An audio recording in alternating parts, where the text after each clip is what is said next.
And today, our topic is talent management process, which Queenie Plater, she's a highly regarded human resource leader. We wanted to have Queenie present for us today.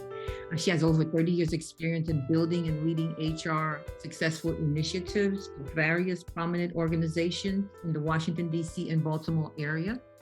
He is one of our prominent advisors on our committees. And we to her and ask her questions when it comes to human resources, talent management, recruitment. She's known for her strategic insight. She develops and collaborates productive relationships with leaders to help them navigate their professional and organizational growth. And I always tell people, so you talk about diversity, that's one of our specialty. We focus on that. But then after diversity, now what? And diversity does not automatically lead to the greater results. You really have to help manage that process. It has to be intentional. And we have to look at all the groups and it has to be skillfully managed. And Queenie's presentation will allow us to see what goes into human resource HR, what the new terms now that they're calling it. She's up to date on all the new lingos that they're using to see how important it is. And I'm going to let Queenie tell you more about her bio. Oh, thank you, Denise. Mhm. And it's an honor, privilege to meet with you all today and talk about the talent management process.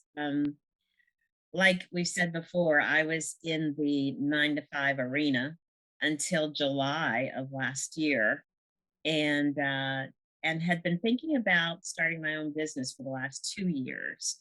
And COVID just kind of moved things along, and was able to take the last from July to December to think very intentionally about what I wanted to do, what services to provide, and how to get started.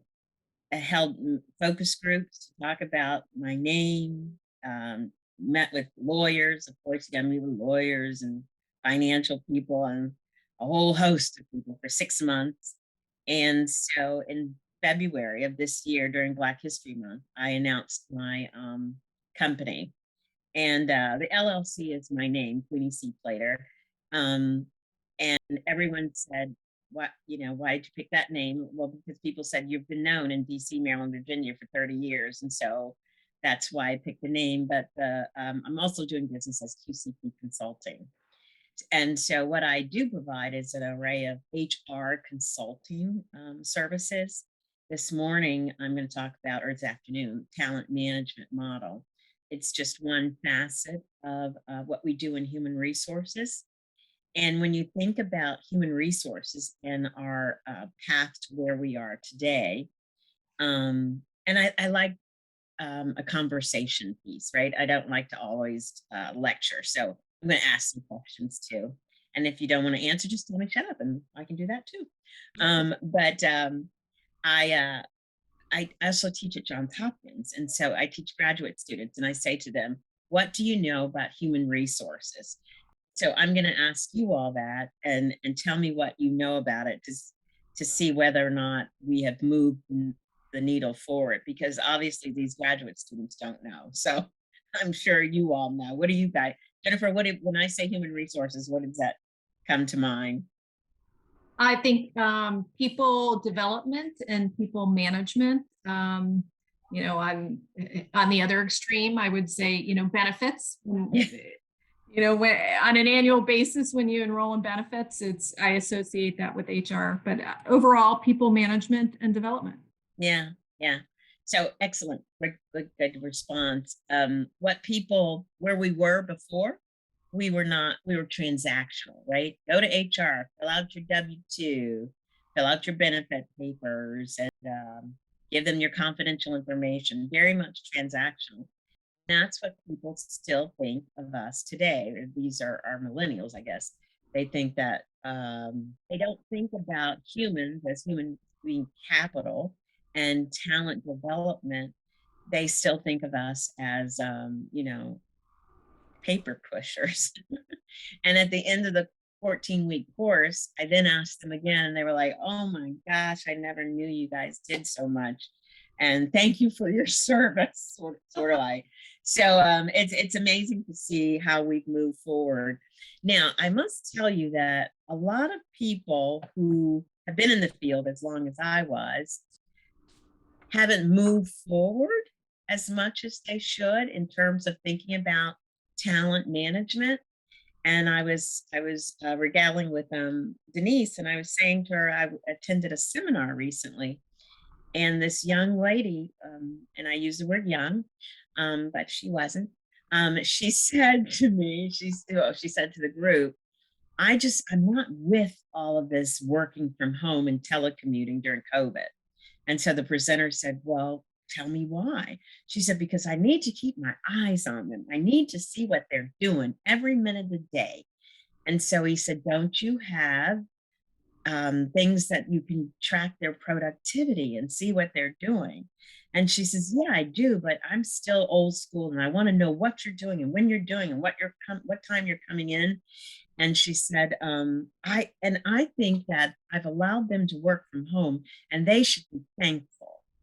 And so the gentleman said, what does that mean? He said, they should be thankful that I allowed them to do this work from home.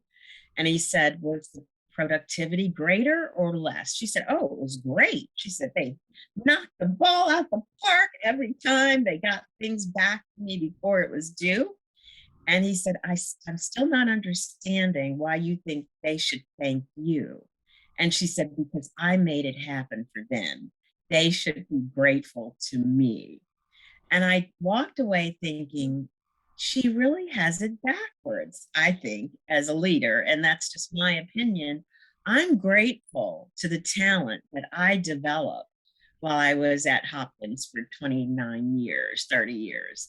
I'm grateful that they were able to, I took in a lot of green staff. Now, not everybody was green because you really can't have a fully untrained staff, but I had a nice mix of green staff to train them and people there to mentor them.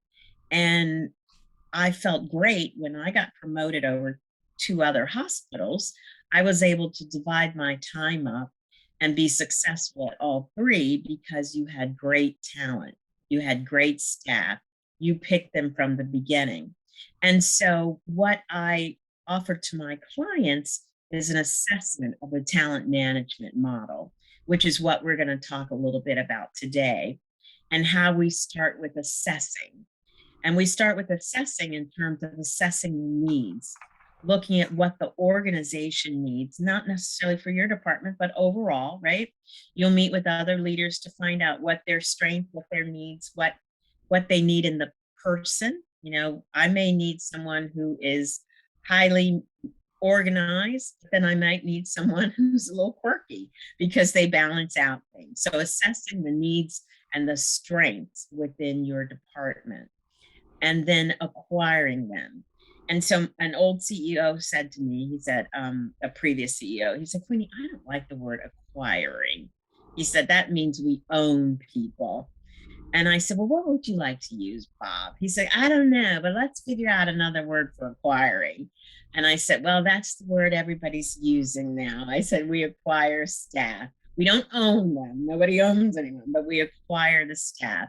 And that's because we've been very deliberate in deciding the type of person we need, the strengths they bring, and then we look at the makeup of that department. What do you need? What are you lacking? Are you lacking in diversity? Are you lacking in knowledge? Where's the lack? Where's the gap? And then when you are seeking to acquire that person, have all these things written out so that you then go to the right source when you are looking at recruitment and advertising that source. So it may be that you're looking for someone who's bilingual, right, to fill the gap. In my human resources department, I made sure that I had at least 2 to 3 individuals who were bilingual in different languages. It helped. And so I deliberately would seek someone who was bilingual, or I would seek someone who was of color, who I did not have represented in my team. And so most people would laugh and say, oh, Queenie, your HR team looks like the United Nations. So I was like, that was deliberate. And I'm pretty darn happy about that too. I don't want everybody to look like me, right? I don't want everybody to think like me. I want a diversity of talent. So we would go out and deliberately recruit and acquire talent based on what type of questions you use, or did you use if you ever interviewed anybody.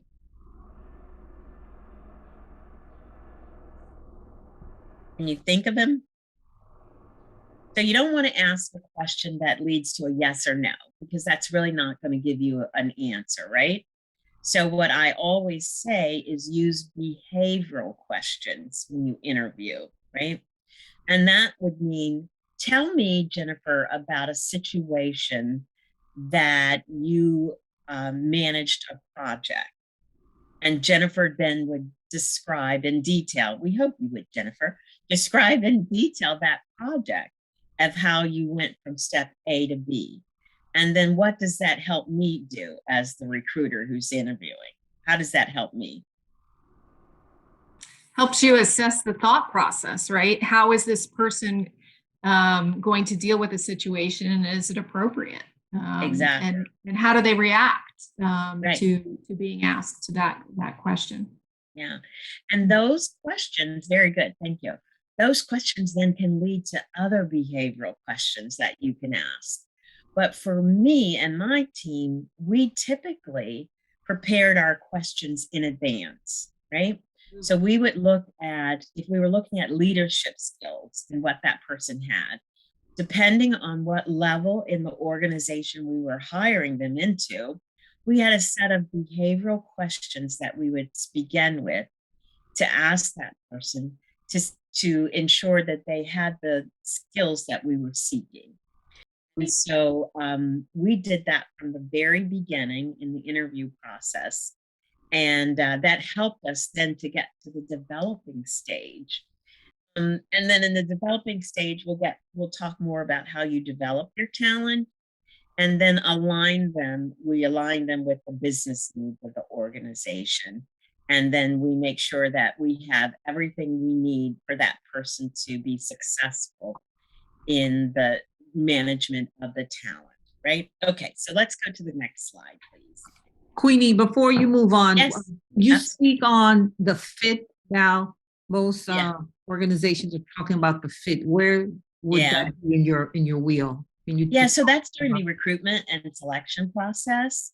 Mhm. And that is during the time when you're asking for the behavioral interview questions. So if you have someone, and I know this is pretty extreme, but if you have a work group who's very much like a family, and this person doesn't want to be bothered, doesn't want to interact with anyone, wants to be an outsider, that person may bring several gifts to the table, but they may not fit in with your group.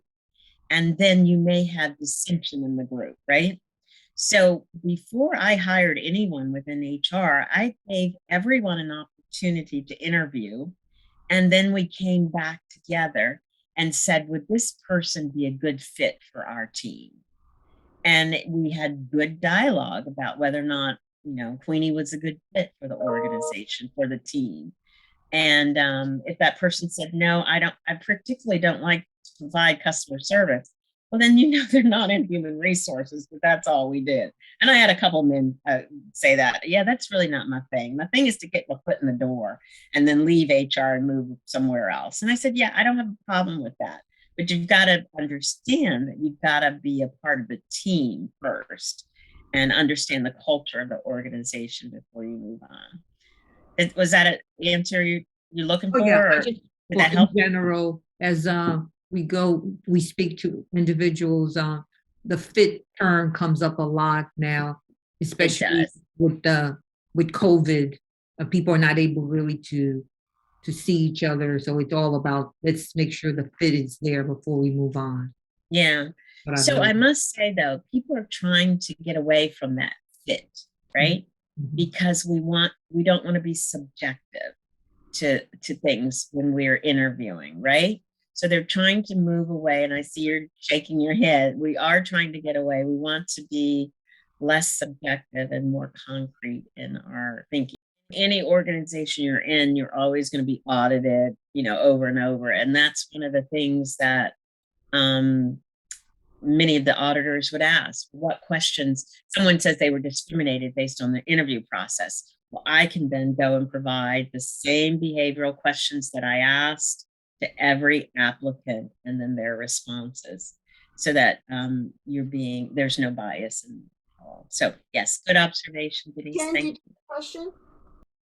I was going to ask, when you ask the questions, if you're interviewing for a particular department and they're meeting with multiple people within that department, are folks asking the same question, or are you bifurcating or allocating the different questions to the different people? Because I found that if the same question is asked by different individuals, it's interesting to see if the response is the same. Right. And I would be interested in your feedback.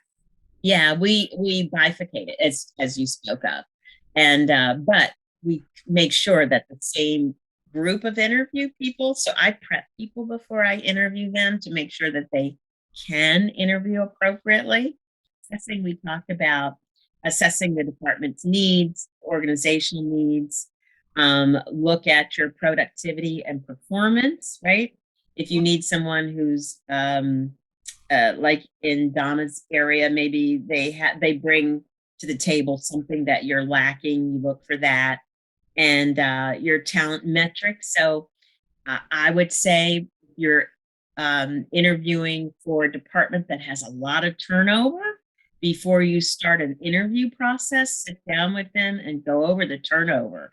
Look at why people are leaving and try and fix those issues before you bring someone else on staff that will only stay another 30, 60, 90 days, etc., before the same problems, of course, occur. And then we also, during the assessment part, we also look at our workforce planning, meaning what do we anticipate will open up in the next 3 to 5 years, maybe, in terms of the building. We may be opening a new building, we may be adding on, or we may be downsizing, right? A lot of companies are doing that. Or outsourcing for people like us. A good time to be a consultant right now because people are outsourcing to us. And so look at the review of the workforce planning to make sure that you are ready to meet the needs of your organization during the assessment process. Okay, so we'll move on. I know that Jennifer may leave us. So we talked a little bit in the beginning about the acquiring part of it. So it's based on your interviewing, right? Identify your top candidates, onboard them, and identify a mentor. So when we talk about interviewing, and make sure you have the right questions, you've already prepared them in advance, you've prepared, if you have group interviews, and I think that's probably what you were speaking of, Jennifer. Some people, one company I work with, that's all they did. They made somebody come in 3 and 4 times for group interviews. I tried my hardest to say that's enough. I mean, 4 times, and then interviewing with the people in HR 5 times, coming back 5 times to meet with someone. I think maybe a little excessive for a team person, but that's just my bias, right? But make sure that your questions are appropriate, and then come together, the hiring manager and the HR person identified, and pick out your top 1 or 2 candidates. And those are the 1 or 2 top people that you want to bring back.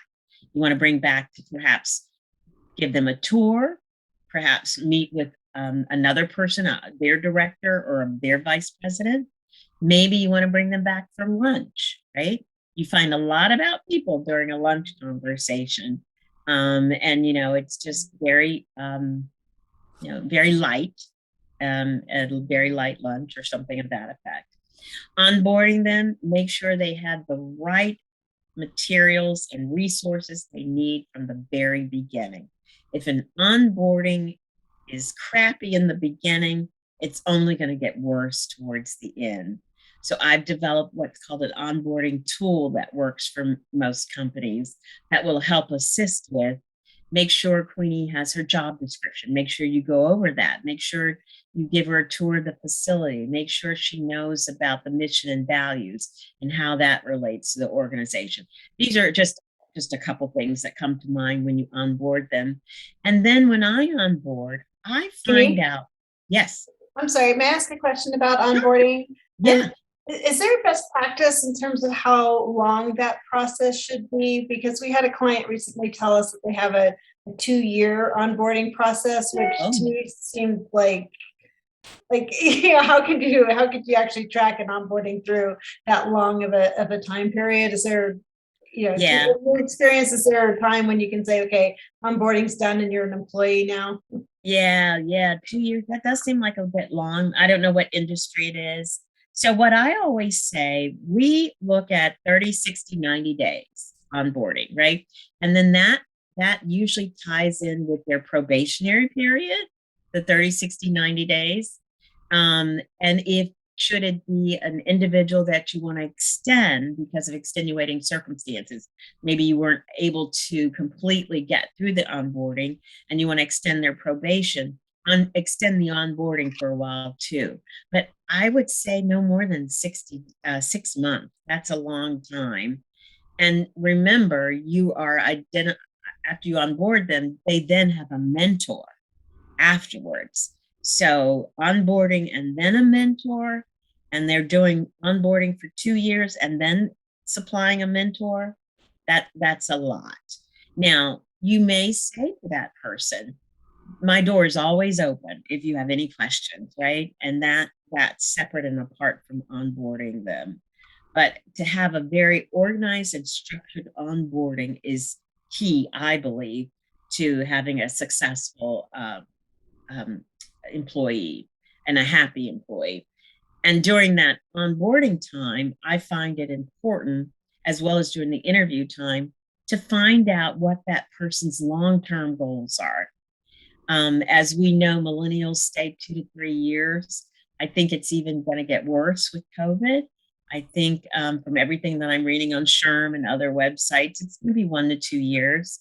And so how are you as a hiring manager going to keep someone? Because it can cost up to $30,000 to hire someone, train them, onboard them, and then for them to leave in a year, that's $30,000 you've lost. Now, sometimes it's nothing that you can do to prevent that, but sometimes it can. And I will give you a quick story about a young guy that I hired 8 years ago. I knew his mother. He graduated college with an English degree. I said, what are you going to do with that? I don't know. I said, okay, what do you like? So he told me some things he liked. And I said, I think I could work with you.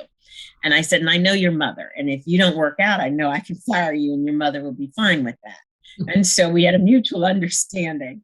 I interviewed him, the team interviewed him. He was such a delight and still is. I talk to him all the time. He was the kind of guy that wanted to soak up everything. And I started him in a smaller role in human resources, like an assistant. And after a year or two, he promoted to other positions, and he was a benefits analyst. And when I left, he was an HRIS director. I'm sorry, HRS analyst. But during that time, he became a little fidgety, and I could see that because I knew him and I knew a lot about him because I onboarded him and I was his mentor, and I knew he was becoming restless. And he came to me and he said, you have done so much for me. You've put me in a career in HR. I love it. I love what I'm doing. He said, but I have this opportunity to go hiking for 2 months with my best friend. And I think that I'm going to have to quit. And I said, I'm not sure that's the best course of action. And he said, why? He said, you're going to let me go away for 2 months? And I said, no, I'm not going to do that. I said, I'm going to have you meet with the team and you tell the team what you want to do for 2 months and see what the team says. If the team says, we don't want to lose him because he did do so much for so many, we don't want to lose you. We want to pick up on some additional duties you're doing. I said, if the team says yes, then we'll make it happen. So he's like, I have to tell them? I said, yes, you're going to be a big boy now. You're going to have to tell them. So we had a staff meeting, and I said at the end, I said, Tim has something to share with everyone. And he, his head was down. And I said, Tim, these are our people. Let's talk to them. So he told him, he said, I've got this opportunity, my friend, blah, blah, blah, 2 months. He said, and I asked Ms. Claire, should I resign? And she said to come to you all. And everyone said, oh my God, we wouldn't know what to do without you. No, you cannot quit. You cannot. And then one of them said, I'll take on this for you. I've always wanted to learn that. Another one said that. He was gone for 2 months. It was awesome to see the team come together. He Skyped us every other day to show us the mountains and all this other stuff that Holly probably likes. And then, I'm more of an inside girl, but he's not my thing. But he loved it. He came back. He was refreshed. He gave me so much more for the 2 months he was gone. And so I was telling Denise, that's how you onboard and mentor and get to know your people that work for you and with you, because you will know when they're anxious or when they're ready to move on, because you'll sense little things. And then when he came back, it was time for me to promote him again because he took on other opportunities and duties. And when I left the organization, he stayed, and they were like, you can't leave. And so, they've added on responsibilities, and he's supervising now. And that's what it's all about to me, is attracting a great candidate, coaching and mentoring him, giving him the best mentor so that he can then find out what really works for him. He just turned 30. No, he just turned 32, and he's been there for 8 years. And that speaks a lot for the millennials and the sage and the inquirers. Okay, developing, we spoke a little bit about that when we assess. So every year in healthcare, we're required to complete a performance review. We're required to do it 90 days and then every year, annually, they call it. So you assess their performance, and at that time, think about what they need in terms of producing more or moving forward or getting to that end goal where they want to be. Look at where they have gaps of knowledge, right?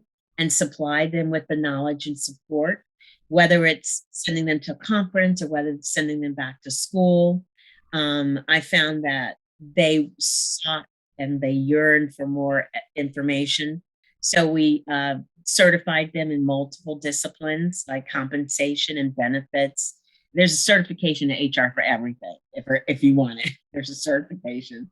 And we sent them to school for that. You budget for that separately so that you have that in your toolkit, so that when they say, I think I want to become a certified diversity inclusion specialist.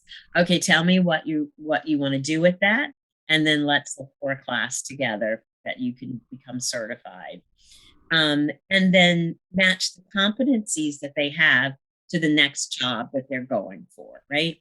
So if the competency says, let's think of the competencies. Give me a competency. I've used leadership. What did you say? Financial analysis. Yeah, acumen, right? Business acumen. Do they have the business acumen to move forward? Okay, my weakness is math. Don't anyone come to me and say, Queenie, can you look at this spreadsheet and do that? I'll say, okay, I'll ask my comp person to do that.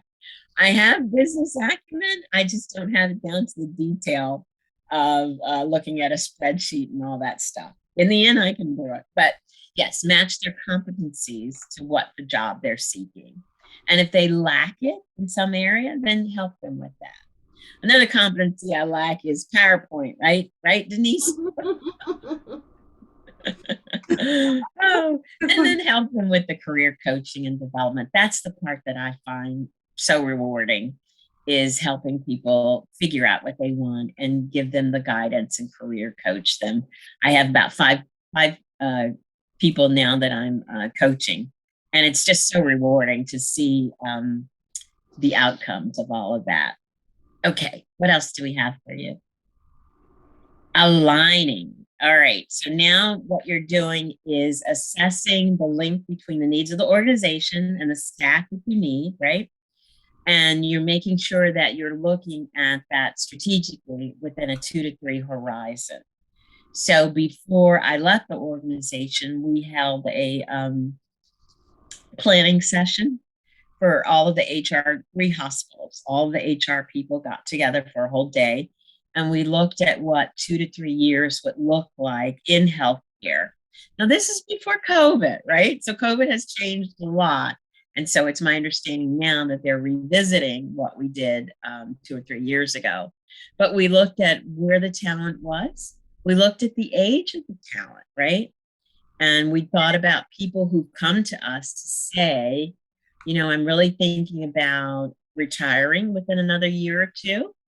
And then we would then ask whether or not they let their manager know so that we could then work together and decide what would this new role look like in 2 to 3 years. It might change completely. You know, we may not need 10 educators because now a lot of our learnings are online, right, through LMS, some LMS system.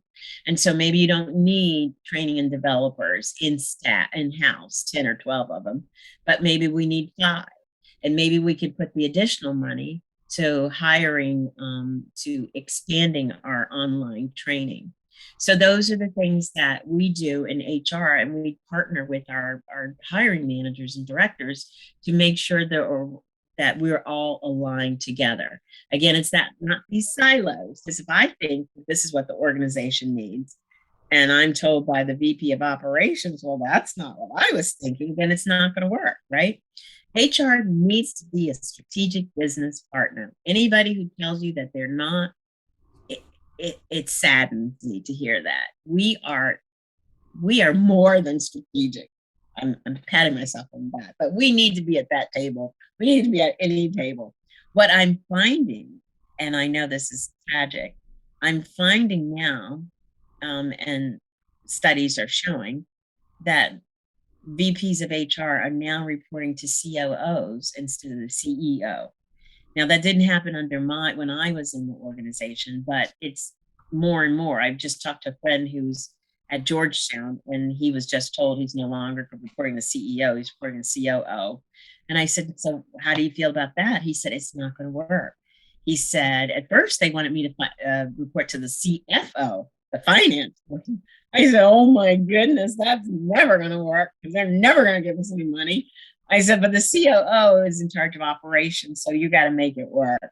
But yes, so make sure that your settings are in line and you're meeting with people, and make sure that you're looking at the 2 to 3 horizon, and make sure that you don't overlook your talent in HR when you are looking at goal setting as well, because it's going to make or break you in the long run. It really will.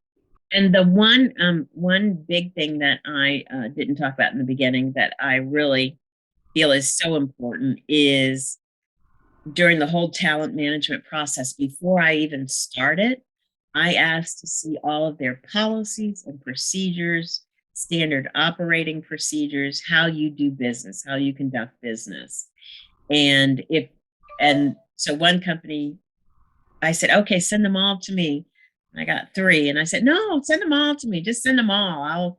It's not a big deal. Just send them all at once. And she said, that's all I got is 3 policies. Mm-hmm. I said, okay, so we'll make sure that you have policies and procedures going forward. But embedded in those policies and procedures should be everything that speaks to diversity and inclusion. Diversity, equity, and inclusion should speak to everything you do and should be a part of every fabric that you touch in human resources. And that's how you're going to get a diverse talent pool. I like this quote that Denise pulled out: train people well enough so they can leave, treat them well enough so they don't want to. And that's key. I can boast. I love it. I had in my 3 HR departments, 3 hospitals, my retention rate was 99.5%. And the 0.5 were people who left out of the area. It's a connection. I connected with them. I learned what they wanted me to learn. I'm not going to be nosy enough to talk about your personal business, but if you want to come to me and talk to me, then I do set a little boundaries here and there, but I treat them like they're part of the team. And I never saw myself as a leader, but they did, of course. And I would never say, well, I'm your boss, but we're all in this together. And that's one thing they always said is, if your leader can be a part of the organization and be seen as a team member, that's great. Now, as you move up the ladder and oversee 3 organizations, it's a little harder, right? But I tried to balance as best I could. And I like this one too, by Thomas Watson. Recently, I was asked if I was going to fire an employee who made a mistake that cost $600,000. Nope, going to spend $600,000 training them. That's pretty cool. Own up to your mistakes, and regardless of what area you work in, own up to your mistake. My staff made a mistake. I never blamed the individual in a meeting. I said, we screwed up. We made a mistake, and this is how I'm going to correct it. And I never cast blame on anyone. Because, yes. I'm sorry. Yes. What's your thought? No. I was going to say, in the end, it all rests on your shoulders anyway, right? My staff had not a problem telling me, I screwed up. I just need to tell you. That's okay. Before I go into this meeting, tell me a little bit about that mistake so I can own up to it. And they did. And, nobody was killed. No one was harmed. If they quoted a wrong salary, we figure it out. Things happen. We're human, right? Human resources. We're human. But anyway, that's a little bit about the talent management process. Once you delve into it, it's fascinating. It's fascinating to see what people have and don't have, and how you can help them become better at being a resource for your customers. And we're definitely a resource for them. If anyone has any questions, Queenie's here for us and she's full of resources. Please go ahead and ask the question. I do have a question, Queenie. When you're going through your assessment of the business needs going forward, who owns that process? Are you expecting the CEO and COO to own the process, or is that something that HR would own or champion? So we start with the strategic plan of the organization, right? And you should be at that table when they put together the strategic plan. But then you take your portion of the strategic plan and you go back and you make the assessment based on the organizational strategic plan. And then we would come back, they call us a C-suite level, and talk about our assessment and how we're going to be able to collectively meet the strategic plans of the organization. Does that make sense? It does. It does. Thank you. Thank you. We had a director of housekeeping who would always say, Queenie, I never get the staff I need. I have so many beds to clean and rooms and square, whatever. And I said, Rob, I think what you're doing is presenting your data in the wrong format. I said, start with your benchmarks. What do your benchmarks say you need? And he said, oh, it's square footage. I said, okay, so let's talk about the square footage overall of the organization. They just built 3 new buildings. You've not had an increase in staff for 5 years. They built 3 new buildings. Let's present to them square footage times X number of FTE equals this. And when he did that, and I worked with him, his director wasn't available anyway. So I worked with him for 2 weeks, and it was time to present his budget. It was like a light bulb went out to these executives. They were like, oh yeah, we did have those 3 buildings, and he still only has 30 FTE. We're like, yeah.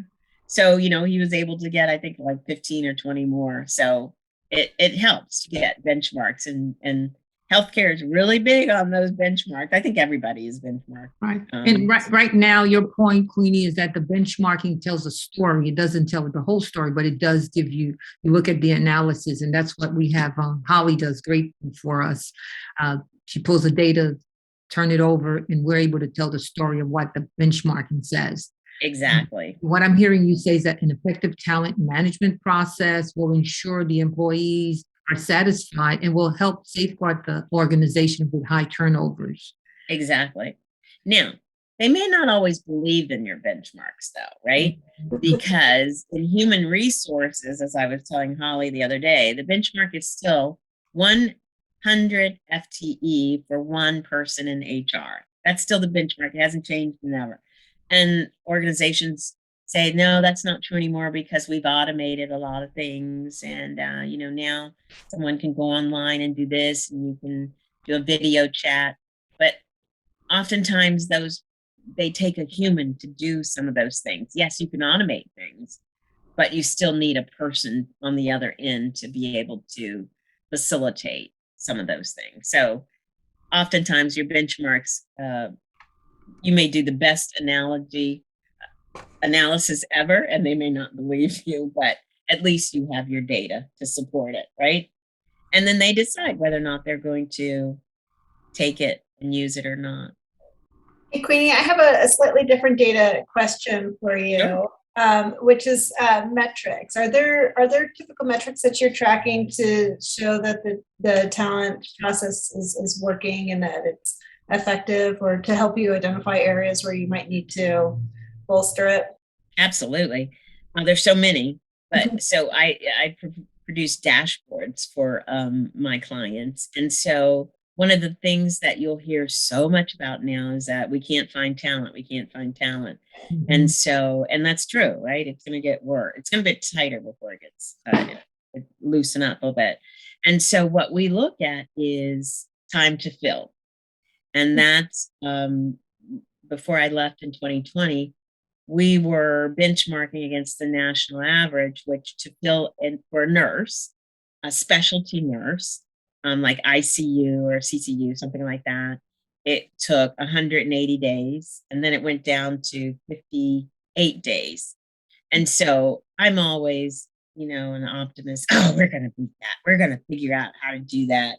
And so I worked with our innovation team, and we did you guys familiar with A3 processes? Okay, so that'll be another topic. Anyway, we looked at an A3 process. Basically, when a piece of paper comes in, what are you doing with it? How many hands are touching it? Why do they need to do it? And Sigma. Is it getting to Six Sigma? Yeah. Huh? Six Sigma. Mm-hmm. Because I got certified in 2 days of Six Sigma. So I don't brag about that. But anyway, so we looked at our A3 process to say, why is it taking so long to fill a job? Right. And we went from 56 days to 21 days. And so we beat the benchmark. And it was because too many hands were touching it. We did not have processes in place where managers had to turn around things quickly. They would hold it. Oh, I'm too busy. And managers are working managers. I get it, right? But at least you're going to lose talent. If you don't touch that, look at that resume and get back to that recruiter, you're going to lose that talent. So we look at that. We look at turnover.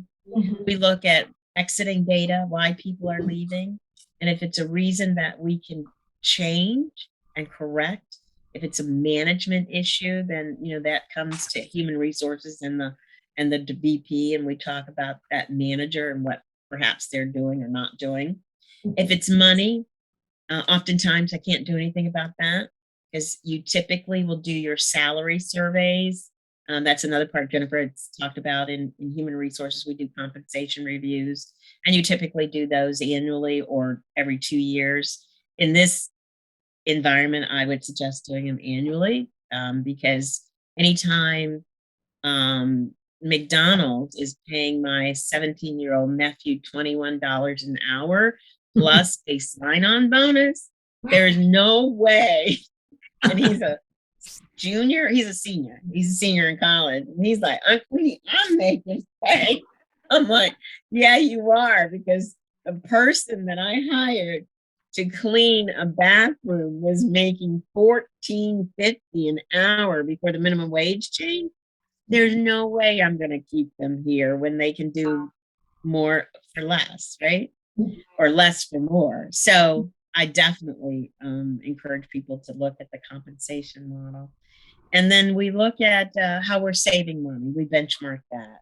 And sometimes that's internal.